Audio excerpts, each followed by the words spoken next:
What's up, guys, and welcome back to another episode of I'll Call You Right Back podcast with me, your host. My name's Chad Medved. Very nice to meet you. Welcome if you are new. Welcome back if you are a returning guest. Please, if you can, take a second, scroll down on your podcast app, and subscribe to the podcast if you haven't done that yet. That will keep you in the loop with any of the episodes that I am putting out. And if you really love me, please rate and review the podcast. That is a big help for me.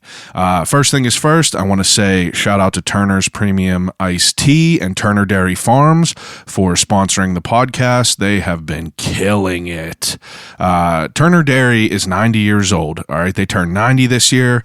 And most recently, they released a limited edition birthday cake flavored milk. Okay.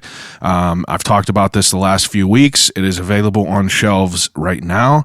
And if you look, it's a light blue color. So if you're looking for a jug of milk, you see it's light blue. You already know it's going to be Turner Dairy Farms birthday cake flavored milk. But this week, they are doing something super special and very limited. So listen up. Are you a big Star Wars fan? If you are, you know about the blue milk in Star Wars. I mean, am I right? You definitely know about the blue milk. But this week, Turner Dairy Farms is doing this like, I guess it's like a limited run logo, but they are doing Bantha milk. So Bantha milk is the blue milk from Star Wars. So the label is just what I said it is. It says blue Bantha milk, official milk of Tatooine, and for the date it says May the 4th, and it looks insane. And Steve over at Turner's sent me the picture the other day, and he was like, "Damn!" He was like, "This is like kind of secret now. We're gonna announce it on Thursday. So if you want to talk about it this week, be more than go ahead." And I was pumped about it because I love the original Star Wars. I'm not one of the huge big remake fans. Like, I don't give a shit about a remake, really. I haven't caught up to them. I think the last one I saw was like The Force Awakens or something, whenever Luke met Rey or whatever. But the original movies, like, I love the original movies. Who didn't love the original movies? But the Bantha milk is going to be released this week, and I suggest that if you want one, I would go look right now. And what you could do is you could check out the website and see what. So if you go to the website, turnerdairy.net, and you go up to the top right, there is a place that says Find Me, and you could find the list of all the stores. You know, if you put in your address, a list of stores comes up, and if you look under that, it'll say limited edition flavored milk. So like you'll see the stores that sell the limited edition milk, and I mean, they're going to be hitting the shelves, and they're not going to be doing a lot of them. So I suggest if you want one, go out and get it right now. I can't wait to get one of them. The labels look insane. I can't believe he did it. I guess Turner's made like a mock post last year about it, and people were pumped about it. So they said screw it, and they did it again this year. But they actually made it this year. Another thing that they are doing, the Turner's Cold Brew Haha. Okay, so Cold Brew Haha is a bottled cold brew coffee that Turner's has been putting out. It will be available this week. They have 3 different flavors. There's mocha, there's just sweet enough, there's vanilla, and this is all made from lactose-free milk.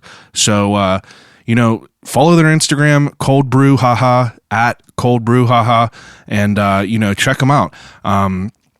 I mean, I've had the coffee. It's great. You know, I'm usually a black coffee drinker. You know, I like coffee with nothing in it, but I had all these flavors, and they're awesome. I got to try them a little bit ahead of the time. No big deal. That's the perks of the job, but I really enjoyed them. So, I mean, Turner's is out there in the front lines delivering groceries. You know, you could find them anywhere that carries Turner's products, and I'm pumped about the Bantha milk. You know, I was excited to talk about it on here. The photos look insane. Go follow Turner's on Instagram at Turner's PGH, and you will see what I'm talking about. But if you cannot go to the grocery store, that brings me to my next reason that everyone's here. But before we get to that, I wanted to talk about a couple things that's been going on in my life. We are in the quarantine as usual, and things are a little bit different than they normally are.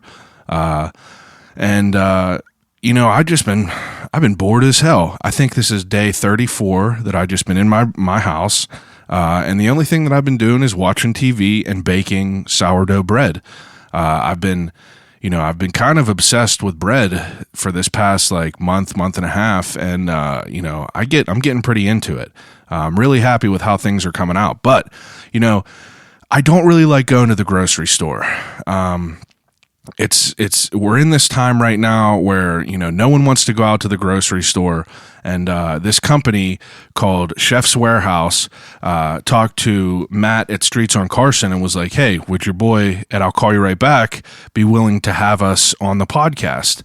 And I was like, all right, what do they got going on? So Chef's Warehouse is a company, 35 years old, and they are a delivery company. Normally, they work directly with restaurants. So before all the pandemic shit, they were basically, restaurants would order from them all their great products, and they would just ship these right to the restaurant. And I mean, you can get anything you could get in grocery stores. But with this, the coronavirus pandemic happening, they opened up their availability to at-home deliveries. So you and I can order from this place, the same place that all the great restaurants we eat at order from. You could order from them and have groceries delivered right to your house. This week, I sit down with Harry LaRusso. Harry has been working for Chef's Warehouse for a number of years. I think he said 10 years now. But me and him sit down and we talk about how a company is adapting like this. So, like I said, this place worked strictly with restaurants. So their whole business model is working in bulk quantities to serve restaurants. And they carry everything from trash bags to truffles. But, we talk about all the things that you have to, kind of think about whenever you're making this pivot to be able to do at-home deliveries rather than just restaurants. So me and Harry talk about, where their products are sourced from. We talk about how they're delivered in a timely manner. I think he said the max is 3 days to get delivery. And I'm talking about you can get tomahawk steaks, truffles, bougie olive oils, flour. I mean, anything that you could think of. But you go over to shop.chefswarehouse.com and, check it out. They weren't doing this everywhere. But Pittsburgh, they have a chapter, I'm going to call it, a Pittsburgh chapter that they just started this week. So it's available for us. So we should take advantage of it, right? We are in this crazy world right now. And I know that some people don't care. Some people think that this is all just a joke and, the egg's on their face because, I don't get it. I don't get how people could see these numbers and see what's going on and not be concerned about, our community, not be concerned about your loved ones, not be concerned about your grandparents if you're still lucky enough to have them. But this grocery company, I guess a grocery company, I guess you can call them that, but I mean, they're way more than that. But you go onto their website, order what you want, and they deliver it right to your house. So you don't have to go to the grocery store, which is, that's a benefit. That's a benefit for us. And they also have a great selection of products. I mean, you can get anything on there. And, I'm into the bread now, so I was looking at all their flour. They got some crazy Italian flour and shit like that. And all the prices are, they're very, very reasonable. To get them delivered right to your front door, it's absolutely reasonable. It's comparable to the prices that you see in the grocery stores. And, me and Harry talk all about this. And it was a really interesting conversation because, this is the first phone interview I ever did. So, bear with me. Obviously the audio is not as clear as if we were doing a face-to-face interview, but I think it sounds pretty damn good. And I think the conversation was great. I had good questions for a company like this because, me personally, I have loved ones that are in, nursing homes, old age homes, assisted living homes. And my first thing that I thought about was this is a good opportunity for those people to be able to order. older people are absolutely at more risk than we are, and I think that if you're in an assisted living home, you can't leave, you can't have people coming in. So if you could order it online, why not do it? And Chef's Warehouse just opened up their website. Again, it's shop.chefswarehouse.com, and there is a promo code to receive a few shekels off your order, and that is CW, Shop Like a Chef.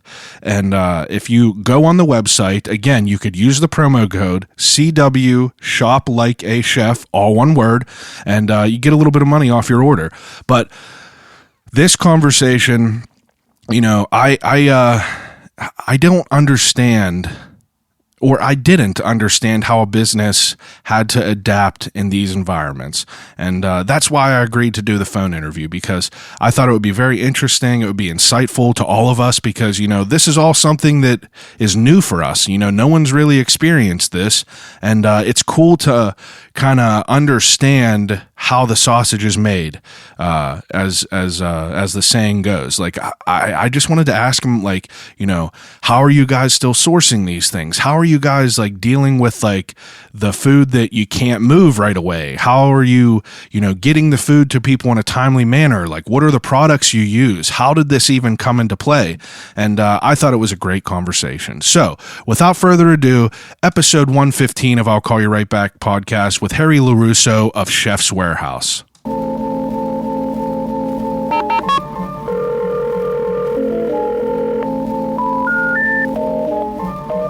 gotta use the telephone. Hello?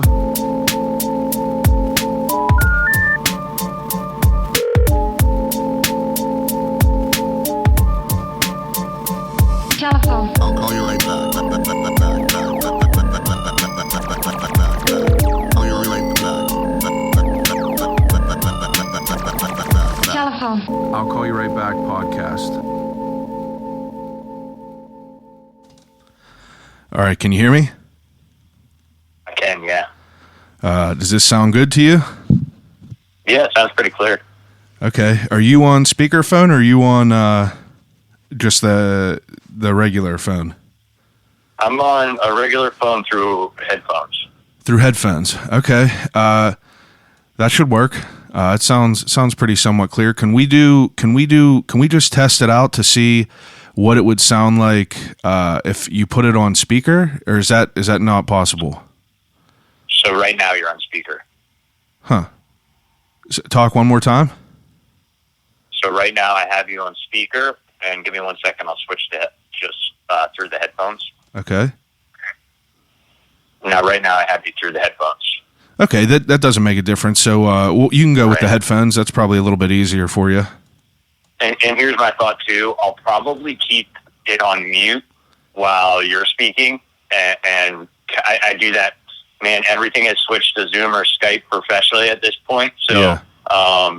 Kind of really fluid with just moving it back and forth throughout the conversation. So we don't. I'm in a place where I doubt there'll be any background, but just in case, maybe I can help filter that out. Yeah, that's no problem at all. It's much appreciated.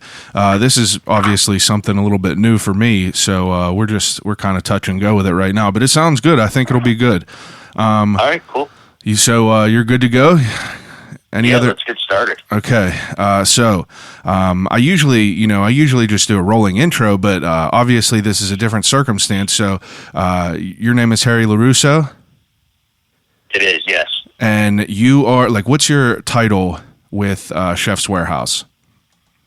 So I'm the regional manager for, I actually manage Pittsburgh, Michigan, the state of Michigan, and then also, don't hold this against me, but Cleveland, Ohio. Cleveland, Ohio. That's all right. We'll let it go. I know. So if you could explain what Chef's Warehouse is, what's the right way to explain it? Sure. So 35 years ago, we started as a dairy company in the Bronx. Chris Pappas, our founder, his family, were distributing dairy throughout New York City, and we just evolved. It went from, butter and milk to eggs and flour and sugar. And Chris, he spent time in Europe playing basketball and just kind of fell in love with the culture of food there and different ingredients. For example, olive oil, olives, truffles, honey, things like that you could come across very easily in Europe. And he started sending some items back. And when he got home and back to the family business, his father, who was holding these products for him, basically said, okay, well, we got all this stuff, get out and sell it. And he realized there was a market there, especially in a booming city like New York, where, it's safe to say they still are probably the food capital of the United States. New York? And, he began distributing product. And so initially, it's funny, we're looked at nationally as the truffle, Wagyu, caviar company, but we also do really well with a lot of just kind of your normal pantry grocery items. We started as a dairy, butter, milk, and eggs kind of company, and we still do that extremely well from a distribution standpoint. Okay, so I mean, you're basically an online, it's like an online, food warehouse that you could order from. Now, you said it started 35 years ago. It did, and it's funny you said online, because this online game is all new to us.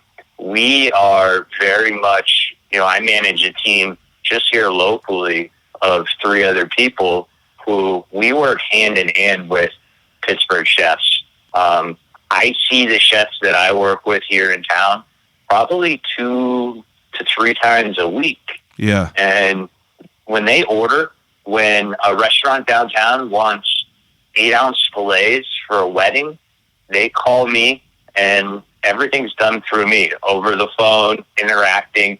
Sometimes I even deliver it for them. And there's been times in the past where I've had to help them unpack every single one and even cook and clean. So we're much more than a online site.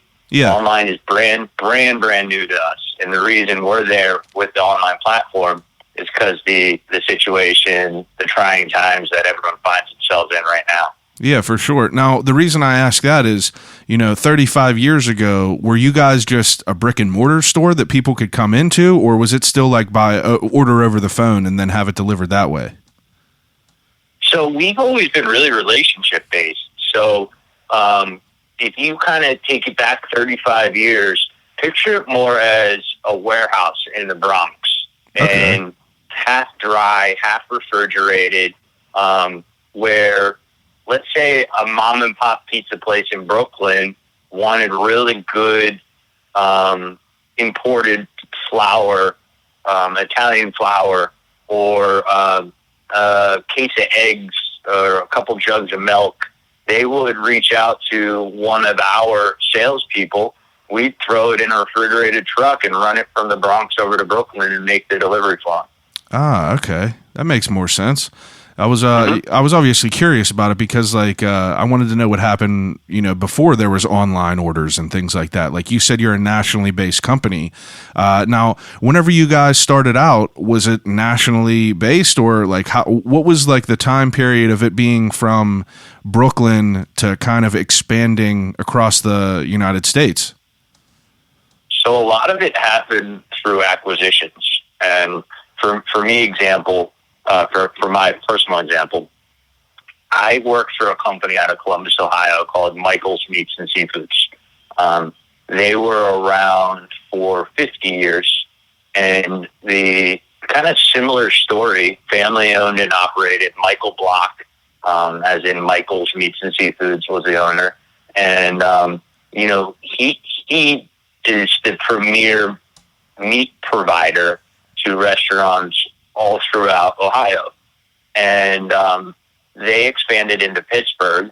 I was working for them at the time, and Chef's Warehouse, as the parent company, came in and acquired Michael's. They purchased Michael's. So again, we're taking it back in the conversation where Chef's Warehouse was specialty goods and imports and dairy and butter.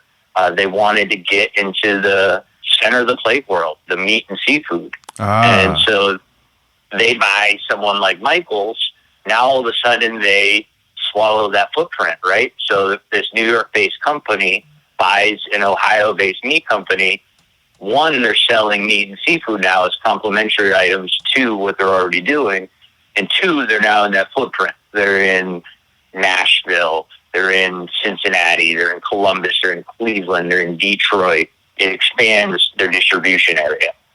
That's pretty interesting to think about. Like if if that Michael's Meat and Seafood was already a kind of a bigger established company, and then Chef's Warehouse just buys that up, that I assume that it comes with, under the Michael's Seafood, the company in itself, it comes with the book of clients. Is that correct?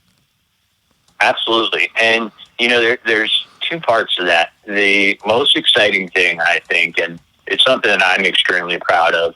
I mentioned that Michael's Meats and Seafoods, the name Michael Block, the company was named after him. There's a lot of heritage there. There's a lot of pride, a lot of tradition.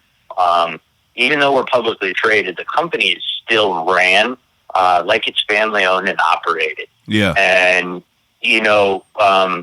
our founder, Chris Pappas, when he acquired that company, when he acquired Michael's, he changed nothing. If you ordered a box of steaks right now from Michael's, it doesn't come in a Chef's Warehouse box. It comes with the name Michael's on top of that box, because Michael Block worked very hard to build that company. His son, John Block, is still there every single day, managing and operating.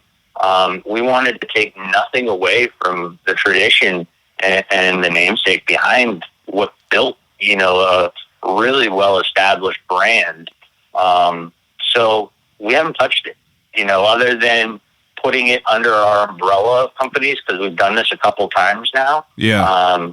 Michael's is still standing in the warehouse in Columbus, Ohio, and the trucks, on the side of the trucks, it says Michael's. The invoices say Michael's. So, there's, again, just a lot of culture and heritage behind that brand for us. Yeah, I feel like that, it's wise to not change it. I mean, if that name is established and people, that's a trusted name, like, why would you, kind of bring something new into the game whenever you already have that? It's almost like, you're buying that company, but you also want that name. You would want that name to come with it. And that adds like a cool story point for like the company in a whole, I would say. That's cool that his son is still there as well. He is. He's very active. He's very active in the Columbus restaurant community. He knows his stuff. I mean, he was born and raised on the floor of a butcher shop, and just extremely knowledgeable, really understands the industry, and well respected in the restaurant world in Columbus, Ohio. That's really cool. That's a cool point of it all, is that you guys still keep that name on there. I'm interested though. Now, where's the main sourcing from? I'm sure it's all over different places, but like if you have this warehouse, and so is there anything that you can't buy through Chef's Warehouse? So no, and that's kind of what we built ourselves to be as a company. At the end of the day, we sell direct to restaurants. And of course, the times we're in right now have forced us to change our model a bit, much like most businesses around the country. Yeah. But we are built to provide your Main Street restaurant, your downtown restaurant, everything they need to run a business. So whether it be meat and seafood, whether it be San Pellegrino water, whether it be bags of King Arthur flour, sugar, egg yolks, you name it, we're built to help them function as a restaurant and as a business. Now, that springs an idea into my mind. Now, obviously, the business model is changing now because of the times we're in, but like, let's say everything goes back to normal. Who knows how long it's going to take? Like, do you guys just stop selling to homes, or are you just going to go back to just restaurants? Like, what's your thought process on all that?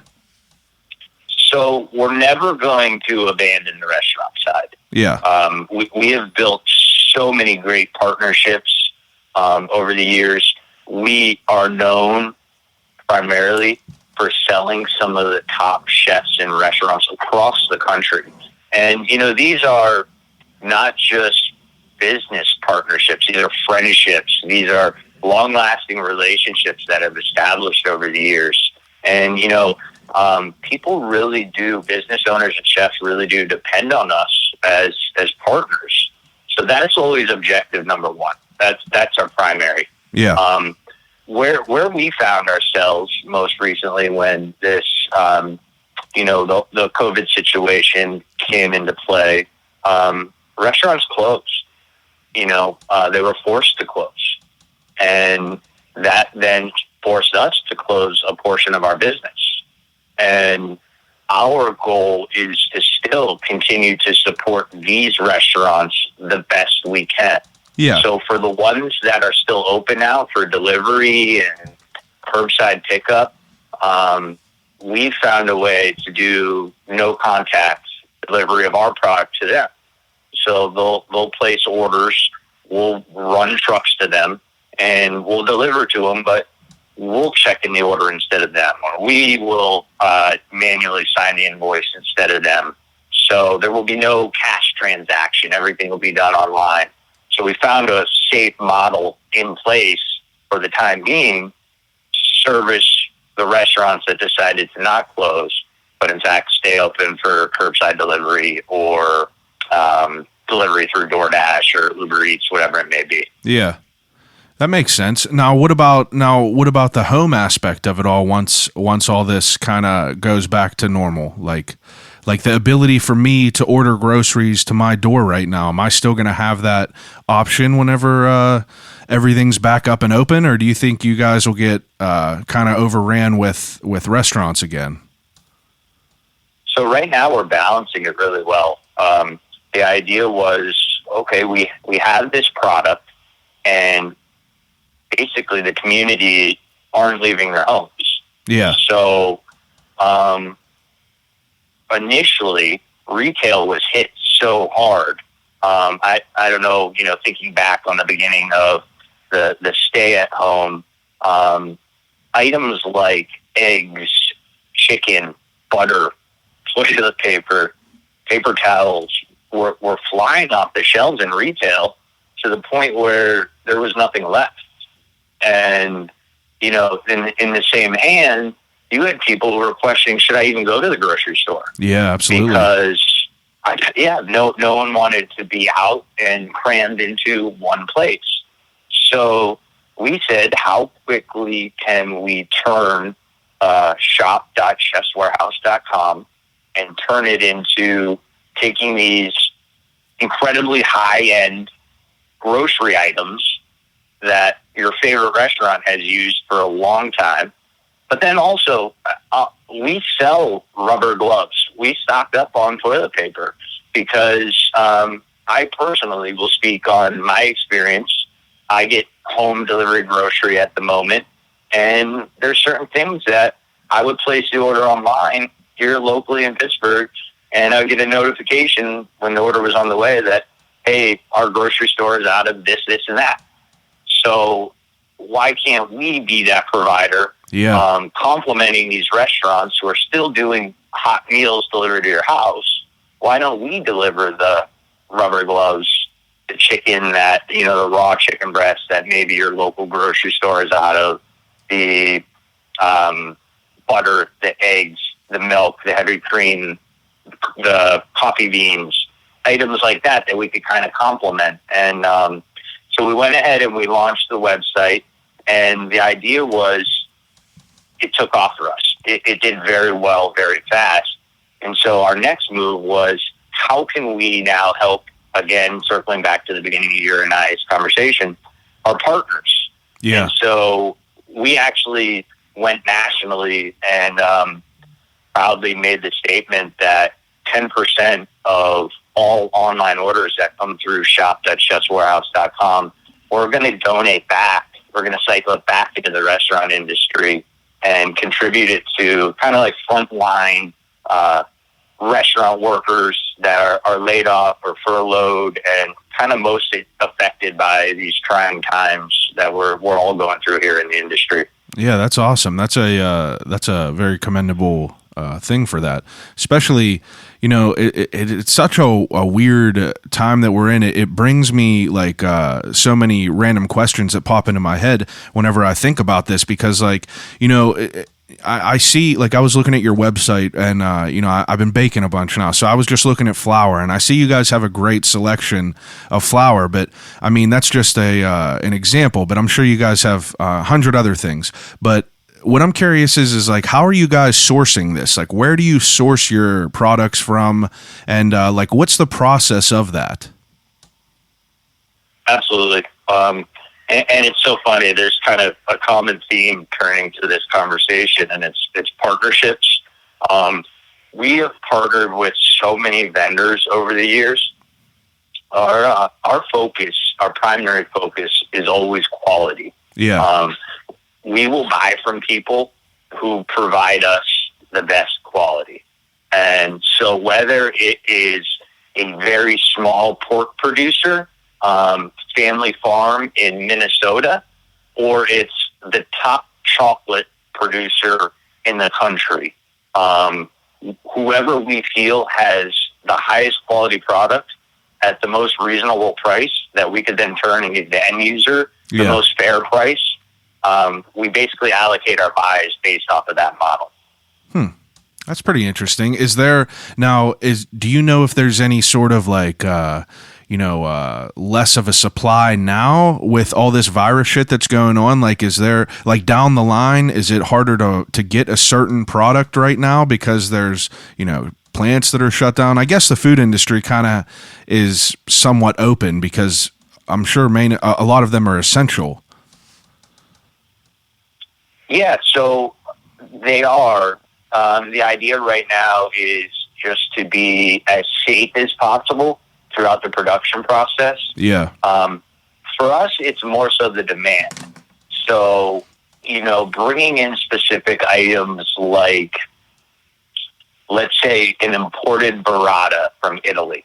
Okay, so one of our most popular items, I can tell you quite a few local Pittsburgh restaurants who use this imported burrata that comes over in a container from Italy right on the Hudson into New York.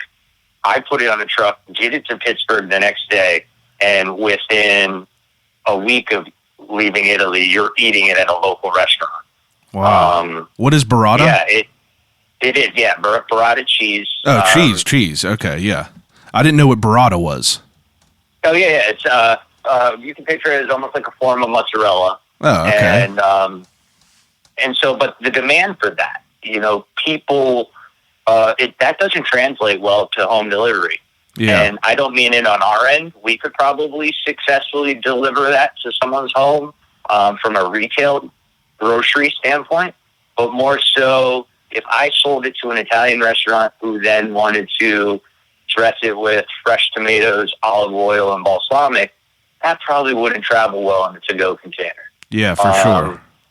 Or even if you put it over a warm rigatoni or a hot rigatoni pasta dish, that's not going to travel very well. And, I have a tremendous amount of respect for the restaurant owners who have had to change their game and pivot to this delivery, curbside, to-go menu, because a lot of food doesn't really travel well from being plated on this nice, beautiful dish in front of you to, let's see how much we could fit into a small, brown container so we could then put it in a brown bag and put it into someone's car and send to someone's house 35 minutes later that then they warm in their own oven. Food doesn't really translate to that. I guess I never thought about that. That's a really interesting point. To pick up food is one thing, but now with getting different products and, kind of incorporating that factor of how you're going to transport things, what is efficient, what is, not efficient, what is available and what's not available. That's a really good point. I didn't think about that. I think about something as even, an aspect probably like look at coffee. I prior to this situation that we're in, I would drink coffee from the same place every morning, every day of the week. Yeah. And I cannot wait to get on the other side of this and go there and walk in the front door and have that cup of coffee. But initially, they went on your delivery outlets, your popular ones that you can order through an app. And think about, if I order coffee at my home and it's 25 minutes away from this coffee shop, by the time that coffee gets to me, it's not the same coffee. Yeah, I would never order coffee through Uber Eats or anything. I feel like that would be terrible. It's a damn good cup of coffee, man, and I gave it a shot. And ice doesn't even work as well because by the time it sits in the car for so long, the ice begins to melt, of course. And moral of the story is, though, there's certain food that travel very well. You'll find that, like sandwiches, they travel extremely well. Yeah. Anything on a bun, anything that can continue to steam while it's wrapped, like the heat condenses itself within the wrapping, and so like fried chicken travels pretty well. But then there's other certain things that don't travel extremely well, and those chefs and restaurant owners have had to find creative ways to stay in business. Yeah, to be able to offer a curbside menu that doesn't necessarily, jeopardize their level of, technique and quality. I get what you're saying for sure. That's a really interesting point. I'm curious to know. So, I mean, you're pretty savvy with food. It seems like you said that you went to culinary school. Like, how did you get into food? So my background is in. I got a degree in business. It was actually marketing, and then a minor in finance. And I was living in downtown Pittsburgh, working in that industry, and absolutely hated it. It was just not for me. And at the time, there was a culinary school, Cordon Bleu, downtown. Yeah. And I was living in Market Square, of all places, and I said, okay, what am I going to do? Why not go to culinary school? I love food. I'd be happy to spend the rest of my life working in that industry. Do I want to cook? I don't know. Do I want to learn how to cook? Sure. It's a great trait to have. So I spent the year and I went to Le Cordon Bleu and I got a degree. While I was enrolled in school, I needed a job. And at the time, 909 was probably the hot white tablecloth restaurant in downtown Pittsburgh. So is that still there? Showed up one day. What did you say? Is that still there? It isn't. It's closed now. No one, no concept has gone into that location since. Yeah, where was that at? I don't even know what that was. So it was 9th and Penn Avenue. Tolga Sevdik and Richard Duchance owned the restaurant, and it was white tablecloth, tasting menu, very composed, technical food. Baking program. They baked all their own bread, all their own pastry. Wow. And that was my in. I knocked on the back door and I said, I was fortunate. Rick answered, the owner, the chef. And I said, I need a job. And he said, have you ever worked at a restaurant before? And I said, no, this is my first time. And he said, have you ever bussed tables? And I said, nope. And he made me bus tables. And that was my introduction into the restaurant business. And when was this? What year was this? This was 10 years ago. Okay. And so that's when I first met them and started in the restaurant world. And when I tell you, I had no intentions of fussing tables, and that is not a glamorous position whatsoever. But to really find a respect for the industry and to get started, I'm so grateful for that experience. Because I'll tell you, I'm not a parent, but my kid one day down the road will most likely work at a restaurant and go through that experience because you learn a lot from it. You definitely gain some respect for it for sure. I'm friends with Matt Christie at Streets, and I've had some opportunities to stand in the kitchen and kind of see what it's like, on a day-to-day basis. And it seems that the dishwasher is, that's like one of the most important jobs in the entire spot. And he even says that himself. And I didn't really understand that until I got to see the frequency of, things being used, it's just, I think I've talked about this numerous times with different chefs that I had on here, like Ryan Peters and Matt. I feel like a lot of people that have never worked in the food industry, me included, because I never did, I didn't have that sort of insight for it. So I didn't really, know how difficult it was, and I didn't have the level of respect that I should have had, and that most people who do frequent restaurants should have. You always have them people that are nightmare customers that bitch and complain over, split hairs, but it's interesting because, once you do get in there and you get to see it, you realize that it's a fucking beast of a profession. And, it's interesting to be able to think about that on a different level. You nailed it. I wish more people would have that experience. First, I have a ton of respect for Matt and Ryan. I've worked with them both for a very long time, personally. But that side of the industry is probably the experience I'm most grateful for. When it is Saturday night and it's 7:00 and you're depending on the person on your left and the person on your right for basically survival. Tickets are flying out of the printer. The dish pit is getting slammed and it's stacking up and you're running out of clean plates. And it's like that moment where it's either fold and sink or step up and lean on the person next to you, including, like you said, the dishwasher. It's a primary role in these kitchens that a lot of people don't consider. Yeah, absolutely. It's a different world. I honestly don't think there's another industry that you see that type of experience where it's a group of people in a small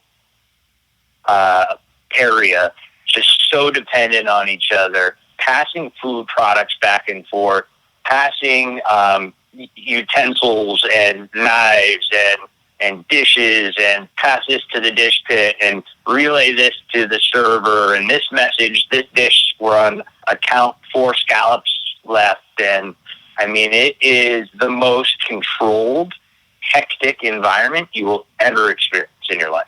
Yeah, and it's interesting to think about, the detail that you have to be able to, people, if there's a 4-person table at a restaurant, everyone's ordering different things. You have to time things correctly. You have to keep an eye on things to be able to, have them all be ready at a certain time. And those are things that I never really, it never even crossed my mind. It's just I was a typical person to go into a restaurant. If shit was taking a little bit long, I would get frustrated. But being up into that kitchen, and Matt, I think they seat 50 at Streets, which is, there's restaurants that have, hundreds of places to sit, and just to have a full spot on a weekend and see a 50 seat restaurant, it was mind blowing to me. I couldn't even imagine, the huge, big restaurants that are out there that do multiple things. And, I wish that people thought about that more before you would get that typical Karen type of customer that has to bitch and complain about some petty things. But that's neither here nor there. Let's get back to this grocery thing, because now we were just talking about the food that was being delivered. I'm curious to know, because this just popped into my head. I was someone who cooked, and I cooked a little bit, I baked a little bit over the last years, but in this quarantine, I've been stuck in my house, and that kind of hinders the frequency of me being able to go out to restaurants. And that's something that me and my wife would do all the time. We would go to different restaurants. We like to experience different things. And now that we're stuck at home, it's kind of, made us realize that we should, get in the kitchen and start, messing around ourselves. We could all eat lunch meat on regular bread, but like sometimes you need some different tastes. And I've been in the kitchen personally myself, kind of learning. And for you to have an outlet like the Chef's Warehouse where I could go online and order these different products that I might not be able to necessarily find in a grocery store, is an awesome platform to be able to do that. And do you think that there's going to be a big surge of people that are kind of, getting in touch with their cooking side in this quarantine? Absolutely. It's become, even as highest level, most talented chef in the country. And that's an argument for another day. But that person is quarantined to their home right now. Yeah. And if you follow the industry closely, you'll see that a lot of the biggest names in food are doing recipes from home, cooking from home, going on Instagram Live and doing a baking class. And it's trickling down from them all the way to when you and I first got on our conversation. I think you had a loaf of sourdough proofing. I did. And my wife made carrot pancakes for breakfast a couple of days ago. She's never made carrot pancakes in her life, but her and I both working from home at the moment has given her that ability to bring in some different ingredients that maybe aren't normally in our house, and a little more flexibility on trying new dishes and things like that. And that's kind of the back end of our website. So if a local grocery store, no matter how hard you try, they can't fill your egg order, or you're only allowed to buy 1 unit of butter, because believe it or not, a lot of places right now who distribute groceries have limits on quantity that you're allowed to buy. Yeah. We want to be there to fill that. So I want to be able to source you eggs, butter, dairy, toilet paper, survival items in the moment that we're at right now. But also, if you want to try something unique and different, like a long bone ribeye or a 20-ounce center cut strip steak that you're not going to get delivered to your house right now from a restaurant who cooks it for you, because you and I talked about it. Those might, the tomahawk chop at a steakhouse downtown is not going to really translate well to delivery at the moment. Yeah. But you cooking it out back on your grill on a nice day like we had here in Pittsburgh yesterday, if I can get you that steak that maybe a grocery store or retail market can't, we're also providing that experience for you. The ability to have that at home and cook it and enjoy it now, most of us, the majority of us, are cooking from our own kitchens. That's pretty interesting to think about as well, because, if you're not going to there's 1,000 different grocery stores. I personally live next to a Giant Eagle, so I'll use that as an example. My Giant Eagle, they have some shit, but they don't have a huge variety of specialty items, unless you go to a market district where you could find, anything in the world, basically. Now, I'm curious to know, is it because you guys seem to have a very wide range of different products?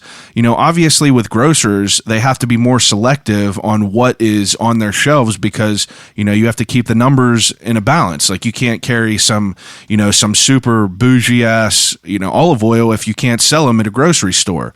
Now, where does that kind of come into play with Chef's Warehouse? Is it because you guys are able to have a space to be able to store all these different things, or maybe it's just, you get what I'm kind of saying? You know what I mean? Oh, I do. I do. It's a common question, and it's a great question. The thing that, my best way of answering that is our customer bubble, the people we service, the different concepts, the different restaurants, the different chef styles. Now with consumers at home being added into that mix, we have so many different outlets that we're tailored to fit And so we have to have options on, whether it be a very good, low cost, more commodity olive oil, or it be a high end family vineyard vinegar olive oil directly imported from Italy. We service the type of clientele that could try both, or one and not the other. And then, on the backside of this, we have a really experienced, strong buying team that manages our par levels. And I'll tell you a good story that, I'm proud of the company for this.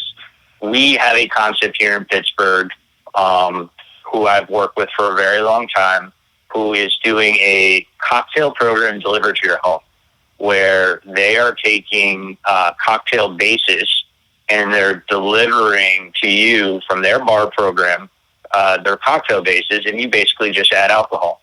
So I'll bring you the margarita mix, put it on your doorstep, you add alcohol, enjoy that margarita at your house. They came to me struggling to find an organic blue agave. And see, that's something that I have so much pride for, because we're in a panic. This industry is in a really tough time, and this operator is so driven by quality and is so focused on not sacrificing their beliefs in high-end products that they came to me and said, listen, I know sourcing is tough. I know the industry is upside down, but here's a model we want to go to. I need 211 gallons of agave. And within 3 days, we were able to get it to them. No. And I'll tell you one really quick thing with that. The demand, the people at home have really bought into this, and, they're buying these bases to the point where 3 days later, they ordered another 211 gallons. And company like us, we were prepared to fill that order, and operator like them was able to continue with this unique bottle, keep making their bases and keep servicing our community with this while they're all staying at home. That's a really, really cool idea. Are you able to tell me what that company is? Maybe offline. I don't know if how they feel about me plugging their project that they're doing right now. That's understandable. I'll tell you this.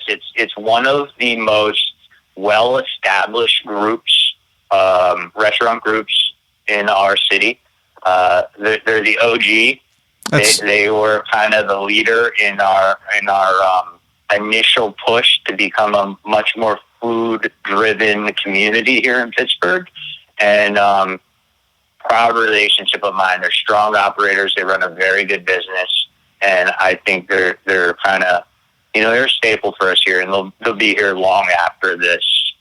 Yeah, these challenges we're going through. Now, how do you guys get the products to people so efficiently? Like, if you could get, what's the maximum time frame that your groceries would come? So, and again, it's new for us because, we keep mentioning we launched this shops.chefswarehouse.com. Yeah. Which it's my favorite. One of my most favorite sides of this is the industry as a whole was so affected by COVID, between layoffs and furloughs, and as a company, we lost some really great people who have been with us for a long time. We just weren't in a position to keep them going. And I have an extremely talented fleet of drivers here locally who have relationships with some of the best chefs in the city. Their trucks get loaded in the middle of the night, and they run their trucks all over Allegheny County, delivering to some of the biggest, most bright program restaurant groups in the community, and they're trained to deliver product to them. And when restaurants shut down, where am I going to run those trucks to? Yeah. What am I going to have those drivers do for a living?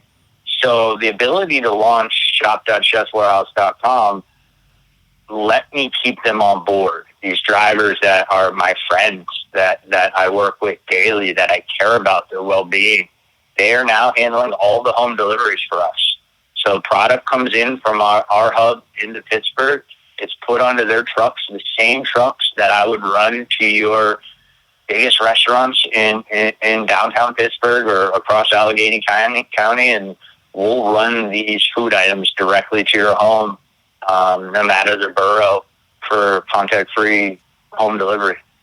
That's really, really awesome. Now, as far as I think one of the main things that people will think whenever they're listening to this is like, how much is this shit going to be? Am I going to be paying an arm and a leg to have, some tomahawk steak delivered to my door? Are the prices comparable to, what someone would find in a Giant Eagle or something like that? Obviously the prices will be going up if the quality is, top tier, but, as far as like a middle shelf, olive oil, is that the same? Is it relatively the same price? Like, how are you guys incorporating this delivery and still making some money on it? Sure. So, and everything is priced accordingly. So let's just use a gallon of milk, for example. $4 for a gallon of milk.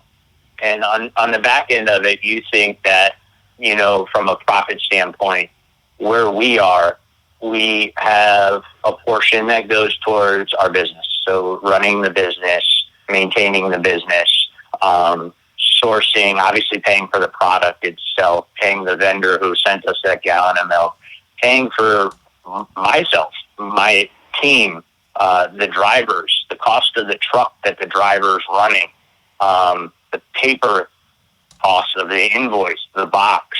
There's so much that goes into the back end of this from an expense standpoint. So yeah, we think we're positioned in a place where we're priced very well. And I think you'd see that as you dive into our website, the shop.chefswarehouse.com. You'll see that a lot of these items are priced that people think, it comes across as this. The initial thought is this is a good deal. I don't think it's something that you would look at and say, wow, that's outrageous. Yeah. I'll tell you that the challenge for us initially, and we've done a great job with this, I think, was pack size. So you mentioned Ryan Peters. When Ryan Peters makes pasta, he uses 50-pound bags of flour. I know, he's an animal. The guy's an animal. I talk to him all the time. He's the best in the game. I mean, he's very, very good at what he does, and he just goes through 50-pound bags of flour like that's nothing. So we're, as a company, as a partner of his, I'm stocked with 50-pound bags of flour. Yeah. But you and me, my wife at home, how long would it take us to go through a 50-pound bag of flour? We probably would never buy that. So the challenge for us initially to get started was getting pack sizes that fit people at home. So how can I go from 50 pounds to maybe 10 pounds? You might not necessarily buy a 20-pound export rib chop or rib rack, but you might take a 22-ounce rib eye to cook for yourself and your family. So, fabricating certain proteins or breaking specific pack sizes, and then also complementing what other items grocery stores are out of. So bottled water, for example. A lot of local grocery stores were a bit challenged in delivering bottled water. So we thought, let's do it. We're stocked up on bottled water. Let's load the website with everything from carbonated San Pellegrino to your bottles of flat water that homes would easily go through, 12 1-liter bottles. Yeah. So we pride ourselves on being able to sell by the case or also break the case, and our website really showcases that. That's such a great point. I didn't even think about that either. Obviously, if you guys are equipped to strictly, before this, obviously, you guys were strictly, selling to restaurants, and restaurants are people who are going to buy, 50-pound bags of flour. I didn't even think about, you're offering home delivery now. Like, I'm starting to bake a lot of bread. I'm still not going to buy a 50-pound bag of flour. So, like, for it to be, accessible and, kind of logical for at-home buyer, like that's a whole different, beast to try to slay. That's pretty interesting to think about as well. I didn't really even think about that being a problem that you guys would have. I'm curious. The best example is probably, and I use this one because it transfers over very well, ground beef. So probably your favorite burger in the city, if they're not grinding it in-house, the ground beef probably comes to them in a 30-pound case. So if I put that on my website and I asked you at home to take a 30-pound case of ground beef, it wouldn't work. If you came to me and said, I want you to take a 30-pound ground beef, 30-pound case of ground beef for home use, I would say absolutely not. Yeah. I can't do that. But our pivot, and we had to do it quickly, was, well, what about a 10-pound box? Well, what about in that 10-pound box if you had 3.25-pound packs that come individually vacuum sealed, that I could take 1 3-pound pack out and have it in my fridge, and the other 2 3-pound packs could go in the freezer for later. And we don't know when is the next time we could go to the grocery store. I know for myself, the thing we stocked up in my house was chicken breast. Yeah. And so, the way we're distributing chicken breast at the moment is 2 breasts in 1 cryovac bag, 12 cryovac bags in a case. So we immediately just threw 4 in the fridge, 4 in the freezer, and just ate them throughout the week as needed. And it's to help with the user experience. We made sure the pack sizes fit very well. Yeah, that's a good point. Now, as far as like let's say regulations, like if we're getting stuff shipped to us and we're getting stuff, perishable items shipped to us, obviously, it's been done before you guys do it before, but to give people an idea, including me, like how do those regulations work? Like how do you guys keep those, like if you guys are ordering, meat or cheese, or let's say you're ordering cheese from Italy, like, I guess that's a bad example because cheese is mold and bacteria anyway, but something perishable, like how do you guys do that in a timely manner and keep that, the regulations in check? You know what I mean? Of course, and we could use meat as examples because I think that's where people go specifically. Yeah, it's probably the most perishable. Yeah, and so all of our co-ops, our facilities are USDA inspected, and one of them is actually a training facility for the USDA where they train their employees because our program is buttoned up so tight. And it's used as probably one of the top examples that they could show. But just so you know how we turn this, in Pittsburgh specifically, I have a facility in New York City in the Bronx. I have a facility just outside of D.C., in Hanover, Maryland, just outside of Baltimore.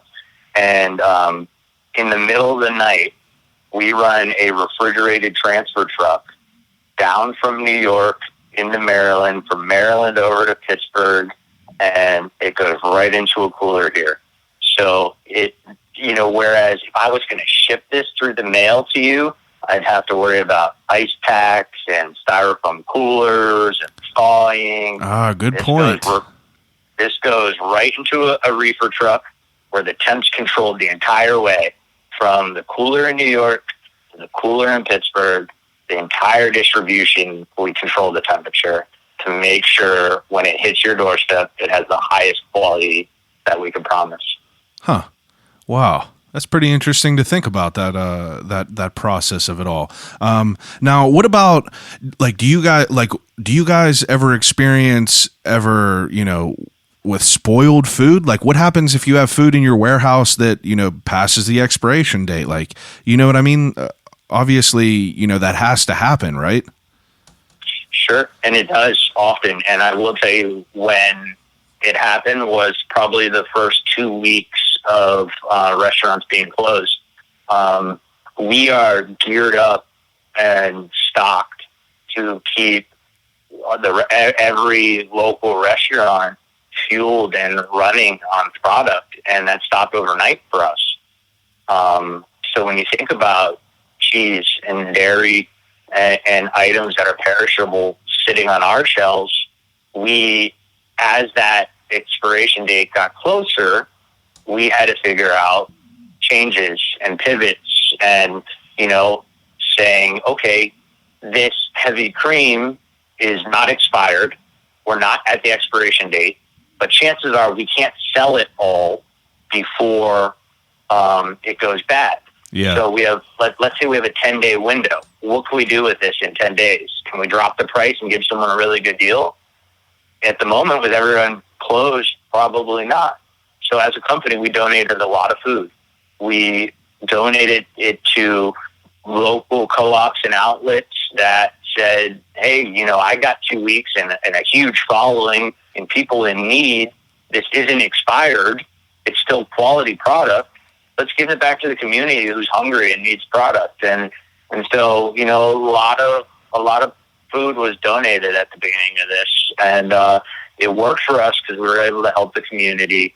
And then we were also able to adjust our inventory because, I could tell from the conversation you and I have had so far, you care about food and quality and where it comes from. And the last thing that any of us in the industry like to do is have this product in our hand that has so much integrity and has come such a long way. So many hands have played a part in the life cycle of that item, and then have to throw it away. Yeah, be able to cook it, not be able to share it with anyone. You just throw it away. Yeah, it's a sin. It's a sin to have some waste. Horrible. So imagine doing it on a level of talking pallets of it. So the last thing we wanted to do is have to pitch specific items. So we got creative and we were able to move out a lot of food right when we were put into this situation. Yeah, that's an interesting point to think about because, in the beginning, whenever you guys first approached me, I was curious because obviously if you have all this surplus of product for all these restaurants and you have all these, big ass hunks of meat, sides of ribs, whatever they are, things that are immediately perishable. It was my first thought was if all these restaurants are closed, what happens to all this food? What happens to all this meat? Does this all just get spoiled because people were unprepared for it? And obviously it's no fault to you guys over at Chef's Warehouse because, this was no one in the world expected this. There's speculations on conspiracies. That's a whole different topic, but but it's an interesting idea to think about that. And as far as me, my thoughts, I started to kind of think about this, as far as I saw different, some local dairies, having to dump milk and, that. I saw things on Facebook, dairies all over the nation having a problem with, their raw unpasteurized milk from farmers. They're not being able to, sell enough to be able to, get that out of their door. And I saw a bunch of people kind of getting behind that. And it was interesting, that obviously me being, an interviewer that sparks questions in my mind that I feel that other people would kind of think about as well. You know what I mean? Can I take that to a whole nother level too, if you don't mind? Please. So I have long existing relationships with a lot of chefs and restaurant owners in the city. And you and I are discussing this on a distribution standpoint. What do I at Chef's Warehouse do with items in my cooler that I could potentially lose? What about when you and I are talking small business owner? When we're talking a small restaurant on Butler Street in Lawrenceville that is churning product left and right, and they're stocked up to be business as usual, and in the matter of one day, they get a alert saying you need to close down your business. Restaurants can no longer be open to the public. What do you do there with a cooler full of inventory, full of perishables that are now going to go bad if you don't find an outlet for them? Losing inventory as a restaurant owner it could end your business. Yeah. That's how much money you have wrapped up in the product you have on your shelves. I've worked with restaurants in the past that their cooler goes down They lose everything in that cooler during maybe a long weekend of being closed or a holiday, whatever it may be, and they don't reopen their business. Not let alone reopen to the public, but they don't reopen at all because the final financial burden of losing all that money you have tied up in your inventory as a small business owner, there's no coming back from it. Yeah, I didn't even think about that. People that have these small restaurants and everything, they are already, obviously, if someone, let's say everything's normal right now, and you brought up Smoke before. Smoke uses a bunch of different meats. They obviously pump out tacos full of delicious meats. They obviously had a inventory of meat and everything because they need it ahead of time to provide for the following week. They obviously have orders. All these restaurants have orders of all the shit that they need for the next probably week, 2 weeks. That didn't even pop into my head to think about. So that's why the people that are listening, if you got a place that you like, you got to, buy a gift card or some shit. Help these people out, You could always use it later once this shit happens. But anyway, that's a really good point that I didn't think about. Yeah, it's just kind of it kind of goes without being noticed. And, I think about running a small business and having so much of your cash flow tied up on the books based off of what you have sitting in the cooler. And you say, you made a good point. If I have 2 weeks, if I have 10 days of brisket sitting in my cooler, and all of a sudden I can't sell that brisket anymore overnight, well, all of a sudden you're on the clock. Yeah. The clock starts ticking. What do I do with this? And, a lot of chefs stepped up in the city, and I thought this was really admirable, is they made food for their employees. And so when restaurants close, servers, bartenders, a host or hostess, they were no longer able to come in to work. So when people came to collect their final paycheck, here are a couple meals to go home with. And did the owner make money off of that? No. Did they recoup their money for the cost of the brisket or the potatoes? Nope. But they went out of their way to provide food for someone who needs it. And at the end of the day, that's what this industry is built on. You provide food or a meal to someone who needs it. And I thought it was really great to see a lot of operators across the city make that change when they had to. Yeah, there's something very powerful behind a plate of food. Sharing a plate of food with someone, sharing a meal with someone, sharing, something delicious with someone. That's very powerful. There's been, it's something so common and routine in our lives that it often gets we take it for granted sometimes. And hopefully some people kind of realize that now with what we're doing. We take food for granted. I feel like, at least I definitely did before I started, being able to develop these relationships with these Matt Christie's and these Ryan Peters and these Chad from Millie's and all this stuff. It's interesting to think about everything that revolves around food and everything like that. We need it to live. It's a lifeline. What the hell else can you say about it? Man, what? I couldn't agree more. What a very, very, great explanation of what you guys do and what you guys are providing. And, I'm definitely going to take advantage of it and, hop online, shop.chefswarehouse.com, and I'm going to check it out. When did it open in Pittsburgh? When did the availability for Pittsburgh have it? When did that start? So it's funny you say that. The first delivery is today. We made our first round of home deliveries this morning. You mentioned it is shop.chefswarehouse.com, and if you are going to go on there and purchase, I have a code that you could use for a discount at checkout. It's CW Shop Like a Chef, all capitalized.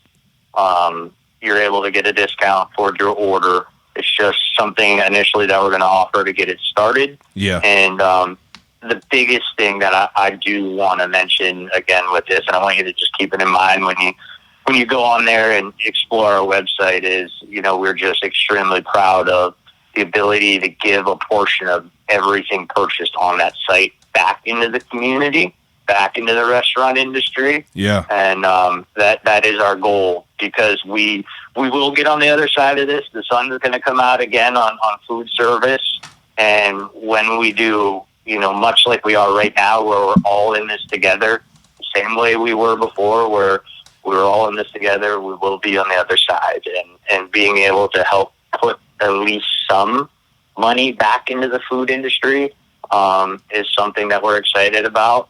There's also a offering where basically if you go on our site, where it has a box of fillets, a bag of sugar, a case of olive oil, there's also a button for a donation to support culinary recovery. So even if someone finds no products that they want on our site, they could go on there and just make a monetary donation to help just the food service industry recovery effort. That's really, really awesome. How do so obviously with the 10%, how does this get spread out through the industry? Like, in what ways will this be incorporated? Absolutely. So we're working on that right now. When we initially, and I say we as the restaurant community, found ourselves in this situation, there are so many outlets that could benefit from this money, these funds, and we're going to probably do our due diligence, find the best outlet on where we can make the contribution, where it could be best given back and recycled back into the industry. Yeah. And once we find ourselves on the other side of this, whether it be the Restaurant Relief Fund out of, I think the James Beard House is doing it right now.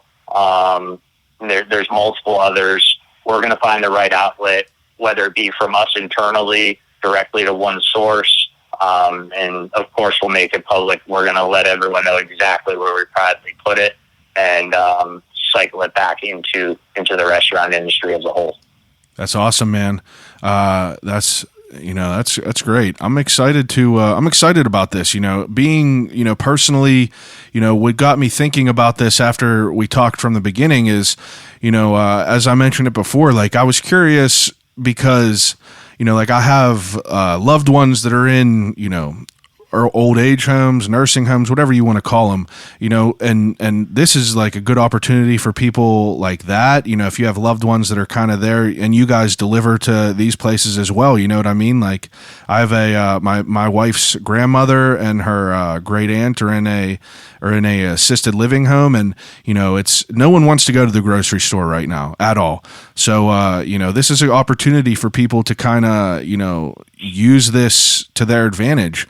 And it's not anything outrageously priced, and I mean it's a small convenience fee to kind of be safe. Obviously old people are locked in their houses or locked in their places, and they're technically not allowed to leave, I guess. But these are the types of platforms that we have to use and take advantage of to make our lives a little easier. It's what a time to be alive. I did that this week. My sister and myself live 1,000 miles away from my father, and he lives by himself. We don't want him leaving the house to go to the grocery store. Yeah. Yet he doesn't understand ordering from an app or on his phone or getting it delivered. So he is basically living on delivery food or cooking what's in his fridge. Yeah. And he cooks every meal for himself at home. And so he actually had a package delivered today from Chef's Warehouse. And, he was just extremely excited. It was left on his doorstep. He didn't have to interact with anyone. He got a call when the driver was coming down his street. And he immediately sent me a picture of his chicken wings, strip steak, sliced prosciutto, imported Italian olive oil, and he was so proud of it. And that's really awesome. A couple things, it really is, right? So a couple things, you're talking, and we love the guy, but you're talking about someone in the upper age category who lives by himself and is confined to his home. and how many exciting things can you do? What can you do for an experience? And, you know, it's kind of like one of those chef shows where you get a box and you open up the box and you got to cook from the ingredients. Well, he dove into his Chef's Warehouse box and he started pulling out different items. And, you know, when I connected with him right afterwards, he was just so grateful. He was so excited to start cooking, thinking about different recipes. And then also my sister and I offline, you know, we kept them out of the grocery store. We kept them at home. We kept them fed. And you know, that's kind of the side of this that we're most excited about. Yeah, it's important, man. It's so important. It really is. It's hard to not, you know, I mean, I feel that, you know, it's a whole conversation, but I feel that like the older generations don't really understand it. But, you know, as far as the technological aspect of it all, but, you know, once you get through that first initial process of learning how to do it, I mean, it's simple. Like, why wouldn't you want groceries delivered to your door? High quality groceries delivered to your door. It's kind of a no-brainer. I'll tell you a funny story. My father's first try with a grocery delivery, he went on to buy pasta, and the pasta comes 12 one-pound packs, and he wanted one box, so one case of 12 one-pound packs. Yeah. He ended up buying 10 cases of 12 one-pound packs. Oh, my God. and it was hard enough for him to figure out how to order it, let alone how to return it. Yeah. So he just kept it. And so my sister jokes, you know, he's an old Italian guy, and she jokes that's our inheritance one day. Yeah. That all that pasta, all that penne that is sitting in his pantry at home is you know, going to be there one day for us as an inheritance. But, you know, again, you nailed it. And the goal for this is we're in really trying times. Things are difficult. And if you have a loved one that you don't want to leave the house and you want them to eat very well and stay busy and stay challenged and engaged and cook new items, it's a great outlet for that. I mean, it worked out perfect, and we just went through that experience. That's great, man.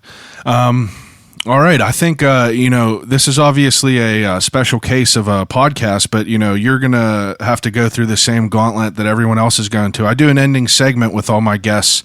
It's called Desert Island Questions.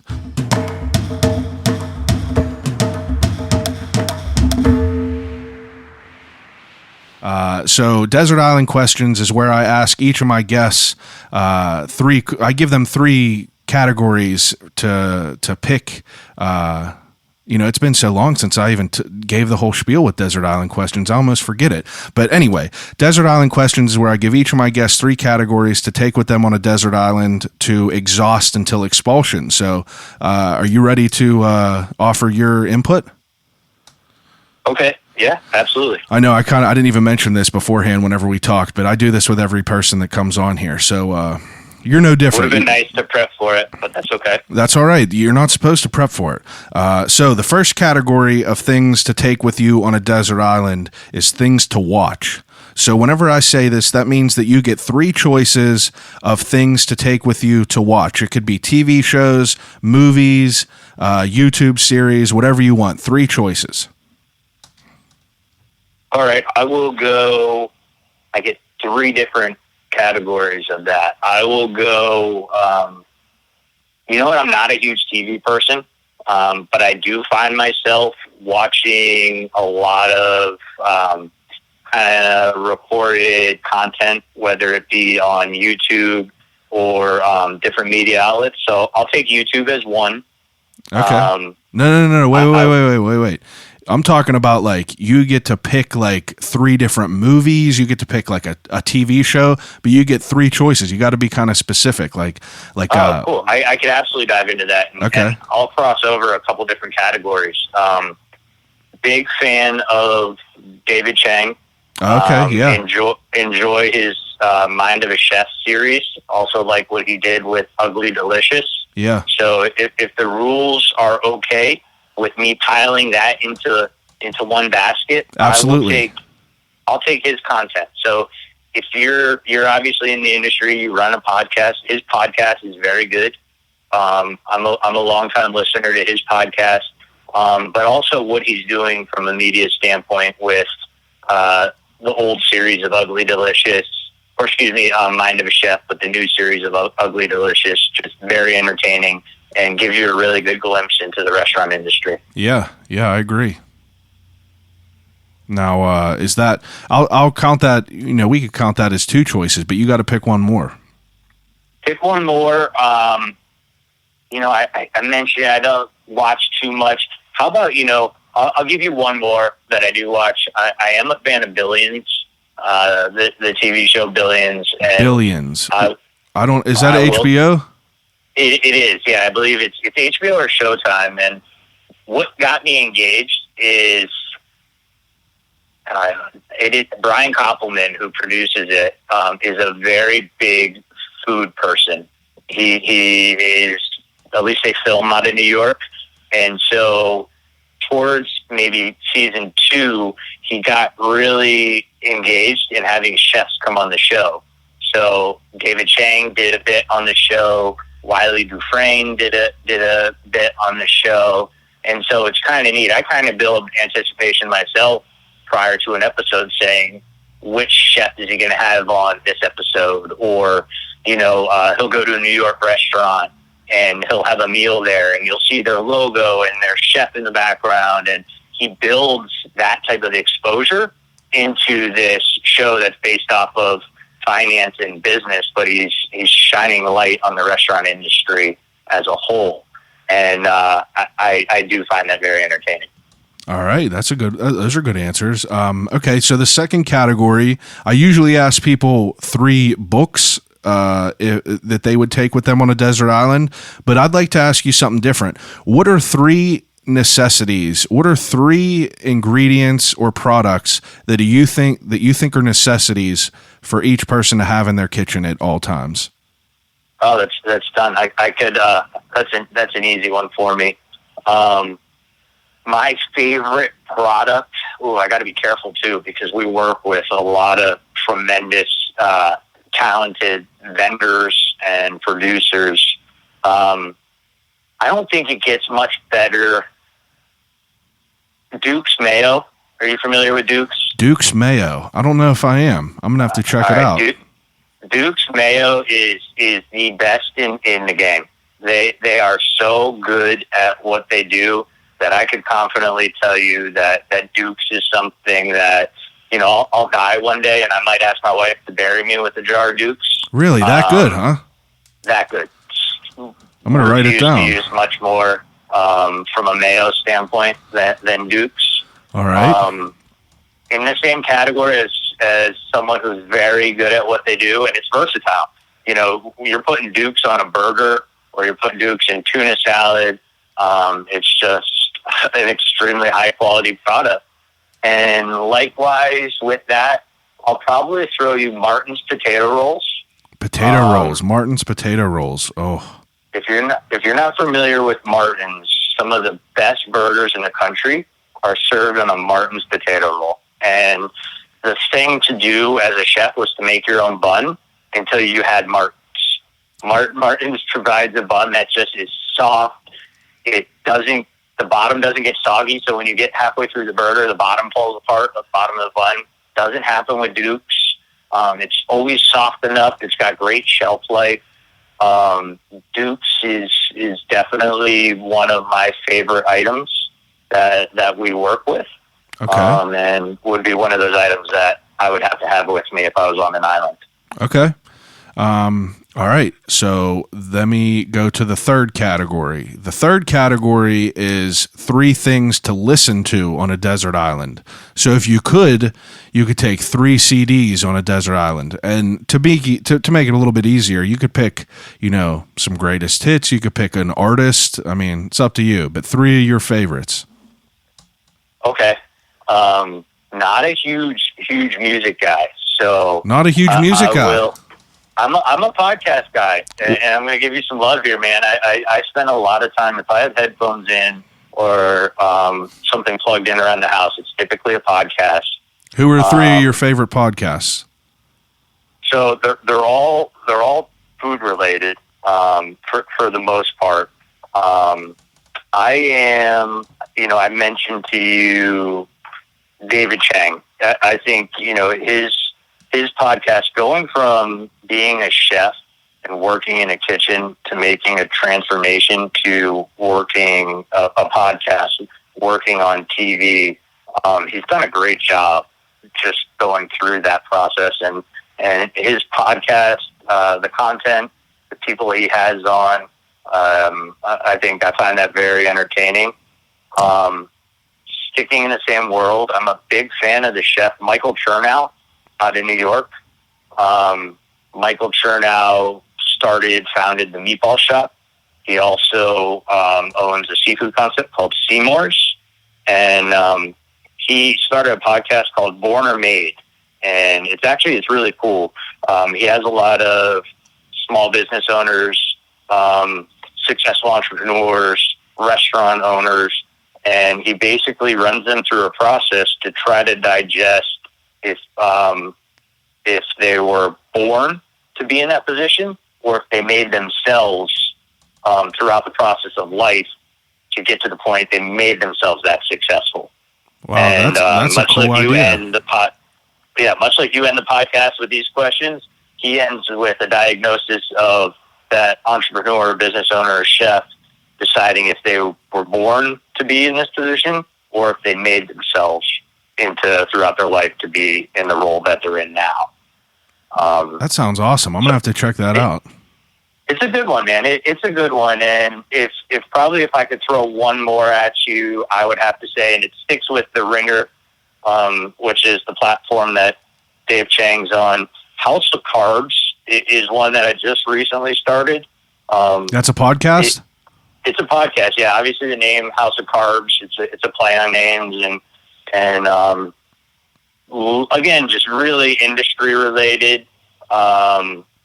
They do a lot of food related interviews, and just a lot of good content. Pretty entertaining. All right, that's good. Okay, now the next question that I ask everyone is to pick a death row meal. So if you were about to, be on death row tomorrow, they usually provide them with a meal of their choice. What would your last meal be if you could pick it? Okay, so my first ask would be for a La Colombe coffee. They were very high up there for me with one of those items. Actually, I think I only gave you two items. I think I gave you Martin's and Duke's. If I could have a third, La Colombe coffee, I am brutally loyal. They do just incredible job. They're out of Philly. I get a delivery of La Colombe to my house. It feels like once a week. But death row meal, I would lead off instead of ending the meal with a coffee. I'd probably start with a La Colombe, and then a meal. So I'm an experienced guy. I've gone through some health stuff over the last year that has really changed how I eat. I eat much more health focused right now. Yeah. On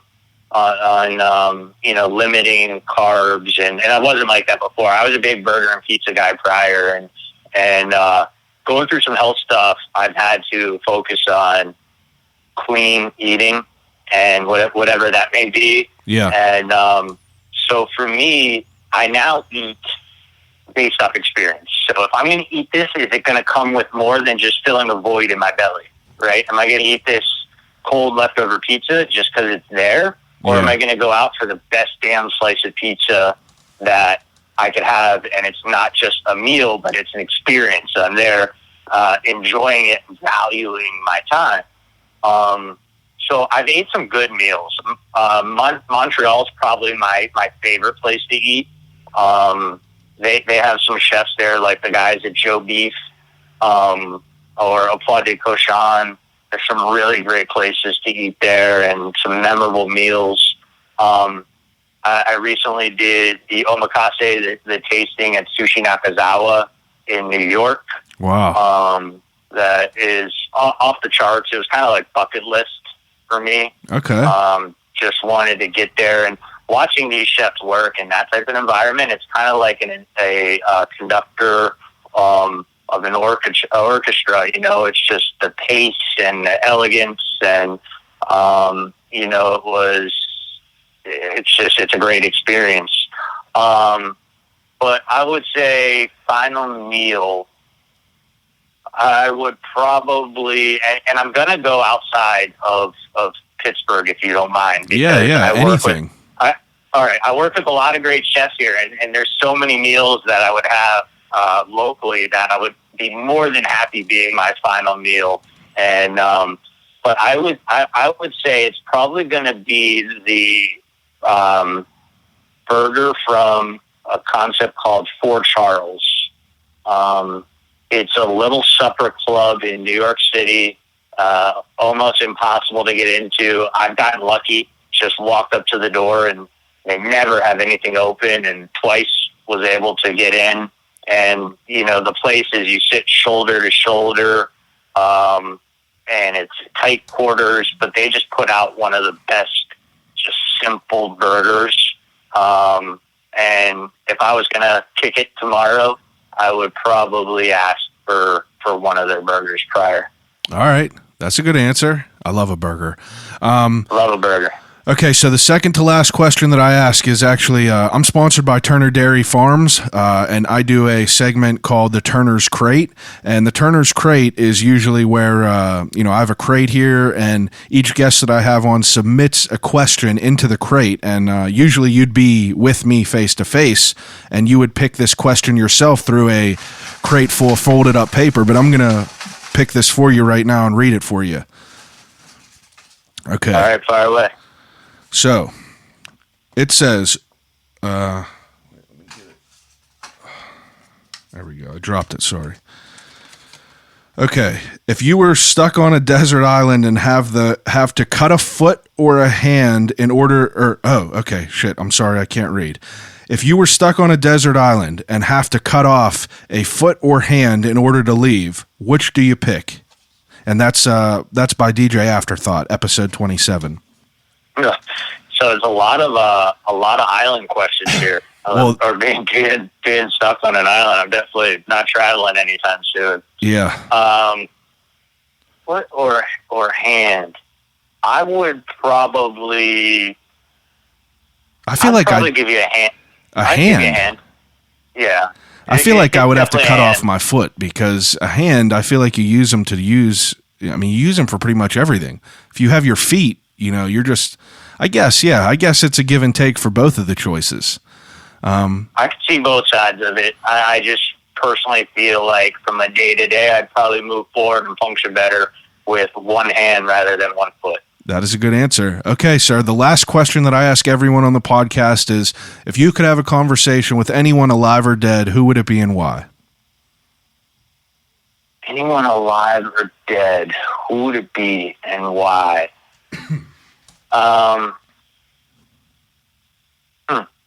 I would probably. You know what? I'll throw it this way, and it's kind of touchy around the food service industry in the world, but I'd probably go Bourdain. And I saw you had a photo with Bourdain. What did you say? I saw you had a photo with Bourdain. Yeah, I was able to share a glass of Pappy Van Winkle with him and have a conversation a few years back, and I think I would, if given the opportunity, would like to enjoy that experience again. So that would probably be my answer. That is a great answer. He's been chosen on here quite a few times, actually, for the last conversation. But hey, man, I appreciate you so much hopping on here and talking to me about what you do, and I really hope that some people that are listening take advantage of of what you guys got going on. Take a second and please, run down the promotion of what you got, your website, the promo code, everything you got. Go ahead. All right, of course, yeah. Thank you first for having me. That was a pleasure. It was a great conversation with you. The website for us is shop.chefswarehouse.com, and the code right now for a discount at checkout is going to be CW Shop like a chef, all capitalized. And I will put that information at the bottom of the description so people could just click on it and head right over to the website. But hey, man, I do appreciate it. I hope that everything. I hope that us as a whole in a nation. I hope that things, actually, the world. I guess I hope that the world kind of sorts everything out, and eventually, maybe me and you could meet up and share a meal together. That'd be great. I'm looking forward to it. Hey, Harry, thank you so much for giving me a call, and I'll talk to you soon here. All right. Thanks for having me. All right. Bye-bye. Be safe. There you go, guys. That's the first phone interview.